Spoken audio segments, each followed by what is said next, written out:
Hey guys, it is April from Getting Huggy With It.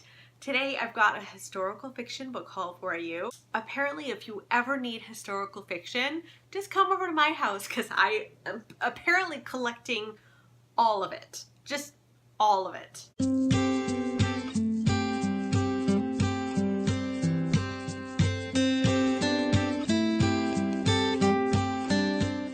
The first book that I picked up is Hotel on the Corner of Bitter and Sweet, and I picked this up because Russell over at Ink and Paper blog, he really loves this author.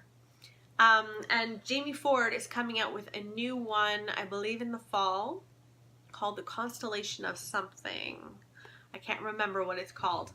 However, Russell said, please go and read Hotel on the Corner of Bitter and Sweet because he loved this book so much, so I am going to do that. This is about a man named Henry Lee, and in 1986 he's waiting outside the Panama Hotel. It's been boarded up for years and years and years, but the new owner of this hotel has opened it up and has found a bunch of belongings from families who lived at internment camps during World War II.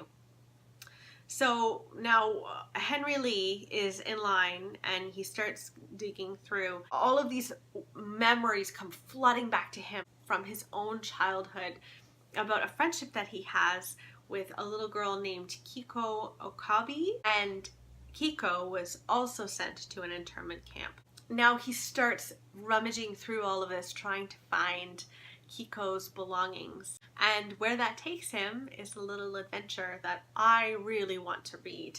I'm so excited to have this on my shelves. I also grabbed The Taming of the Queen by Philippa Gregory. This follows Catherine Parr, which was one of Henry VIII's later wives. She comes to the throne and realizes that basically everyone who marries Henry VIII dies. The last wife lasted 16 months, and the one before that lasted barely half of a year before he killed them. So she is coming to the throne very carefully. I can't remember at this moment whether or not Catherine Parr lived. I know one of his wives he just divorced and she lived like a perfectly okay life after that. But those were few and far between because we all know he was crazy. So I'm really enjoying going through the Philippa Gregory books, and I think I have all of the Tudor series now after this, so I am very happy about that. Now, I hesitated when I saw this book at a library sale for 30 cents. This is a very new book. It is Z, a novel of Zelda Fitzgerald. I hesitated to pick this up for a couple of reasons. I feel like there's this trend nowadays of people taking very popular figures in history and writing works of fiction about them, and I don't mind that when we're going way back. If we are going back to Henry VIII's time, that's okay, but I struggle with it when it's more recent. The other reason I struggled to pick this one up is that I read Zelda Fitzgerald's biography. For a women's book club, we only read women's biographies, not autobiographies, and I had very mixed feelings about Zelda. If you don't know, Zelda Fitzgerald is F. Scott Fitzgerald's wife. He wrote The Great Gatsby and a bunch of other stuff. She is a very feisty, very exuberant, very loud character, and I kind of liked her and I kind of didn't. And she had a very upsetting end to her life, very upsetting. So that said, because I have such mixed feelings about her, I'm kind of hoping that this will help me lean towards some sort of direction, whether I end up disliking her or liking her.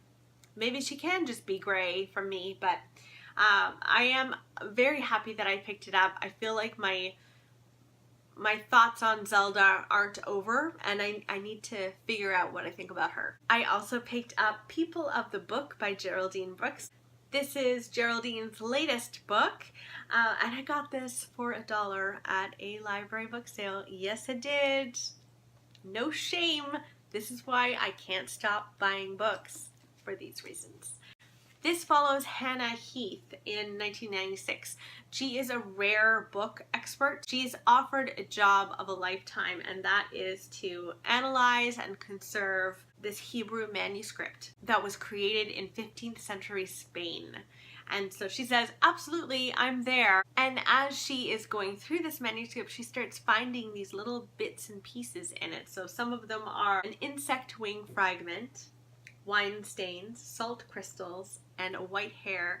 And so as she is finding these little tiny pieces, we start to discover the stories of the book itself and all of these little pieces and who they belonged to and who held this manuscript for so long. It sounds very mysterious and interesting, and apparently Geraldine Brooks is amazing, so I'm very happy to have this.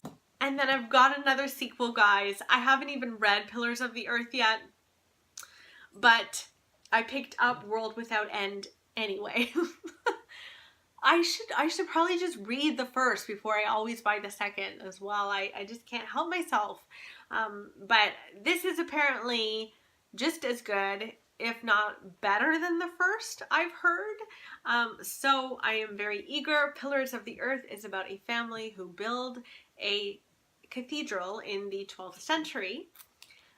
That sounds really boring. Apparently it's the exact opposite of boring. It's like mysterious and adventurous and really fast paced. So I'm happy to have this. So that was my little historical fiction book haul.